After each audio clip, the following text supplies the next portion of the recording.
How's everybody, and welcome to Gaming and Still Life. And today I just wanted to put out a little video and talk about what's going on with Apple pursuing some patents that they have for some new VR tech.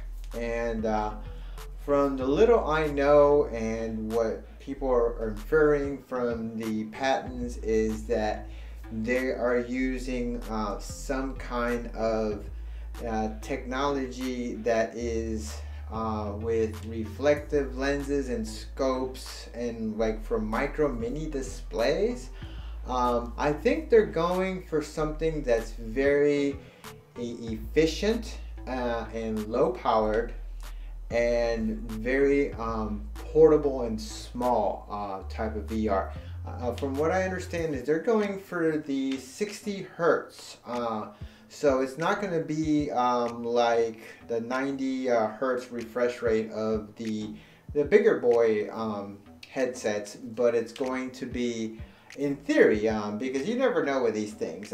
Companies file patents all the time. But apparently they made it to where the patent is broad spectrum so it can use different kinds of displays. So nothing is set in stone. But imagine Apple, huge company in VR, with their iTunes distribution. I think they are going after the same market that Oculus Go wants to go after. I don't know what exactly that they're seeing, but I think it's fascinating. And I think a player like Apple will bring so much attention to VR, because right now VR is a very small thing. There's not enough, most people who play VR are men around my age, and that's the problem. Not enough women, old people, kids. It doesn't have that kind of visibility. I know a lot of people who've never even tried it yet. Is that going to be the way to give people a taste of VR? Whatever they do, it has to be something very light, very easy. People want easy, and it has to be a great experience, because if it's just a cheap experience and people get turned off, then VR is never going to grow. I think of all these systems like the Oculus Go and the Cardboard and the Daydreams and the Gear VRs. I see all those as just like lines to hook them, you know, kind of like the Wii was.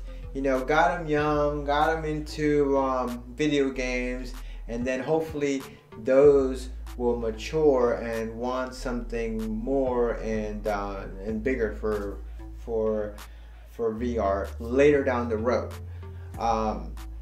I don't know how it's gonna work.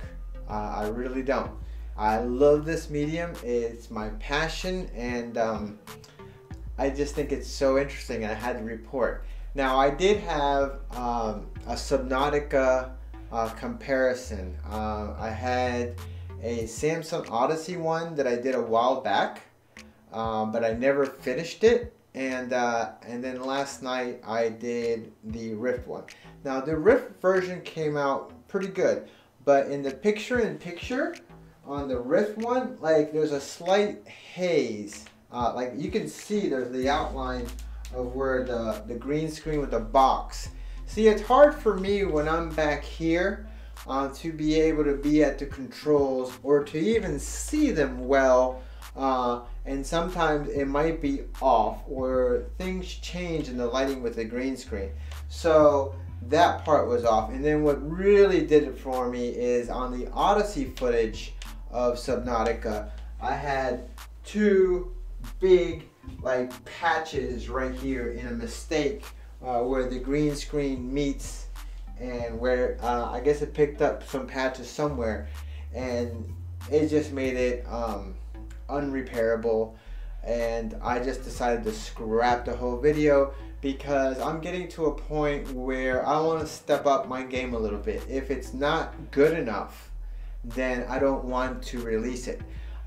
In ending easily enough with the Subnautica, I am going to redo it, but basically you have to have an Xbox controller to play that game, or a PlayStation controller, or any kind of handheld controller, because if you're thinking about playing Subnautica with the touch controllers, they do kind of work, but it's made for the regular controller. There's some things in the menus that you're not going to be able to do. Also, with the Odyssey version, it was clear, but I had a lot of problems. I had to turn down my settings a lot because I was getting almost into the teens on the frames per second. So, and I did not experience that with my Rift. Now, we know why. I've talked to this several times. The more pixels, the more resolution you have to push on two screens, the more it's going to suffer on the hardware end. So I am going to redo those videos, and I will bring those to you. I kind of wanted to touch a little bit on the Apple thing, and I do have plans to get the in-depth game. I think that's what it's called, with the bow and stuff like that. I think that's going to be my next game. I saw it for $19.99, and that's a pretty good deal. So I'm going to pick it up, and I'm going to do a video probably tomorrow or so. But I wanted to get something out today. Remember, if you guys want to enter in the contest, all you have to do is put in the comments why you want Sprint Vector and that you're entering the contest, and I will put your name in the drawing. Another thing that I'm going to look into, and you guys, if you have any experience, there's a new thing that came on yesterday called Live. It's L-I-V. Live or Live. I think it's Live.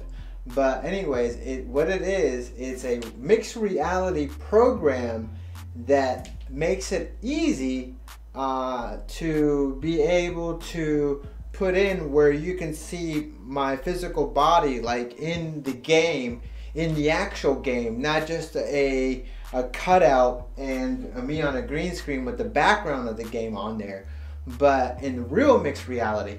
Now, I've seen it done like Tribal Instinct and other players, other people that do it, but it's usually done with either a Vive or a Rift. I think it's a lot easier probably to do it with the Vive, but it just came out and it said it was doable with the Windows Mixed Reality platform. So I was really excited, and I downloaded it, and I even went on the Discord and I talked to some of the developers, but they were recommending for me to use the Rift. They didn't know if it even worked on the Samsung Odyssey or the Windows Mixed Reality platform, I guess, because they were saying that they were actually getting a Windows Mixed Reality headset in tomorrow, so that would be today. So, but they are advertising on their website that it's free. It's a free program, but that it is Windows Mixed Reality compatible, because it's got the symbol. But when I talked to them and I asked them about it, because that's originally why I wanted that program, and they were saying that in theory it should work. Well, yes, any Steam VR game should work. But it's just kind of weird how even the developers themselves... Now, granted, I only spoke to one of the developers, and so who knows? I didn't really grill them, and I'm sure they were tired by then. It was late at night last night, and this program just came out. It got held up by Steam because it didn't pass something for a couple of days. It's supposed to release February 10th, and I've been waiting for this program for a while. Now I want to delve into it, but it's not as easy as you think.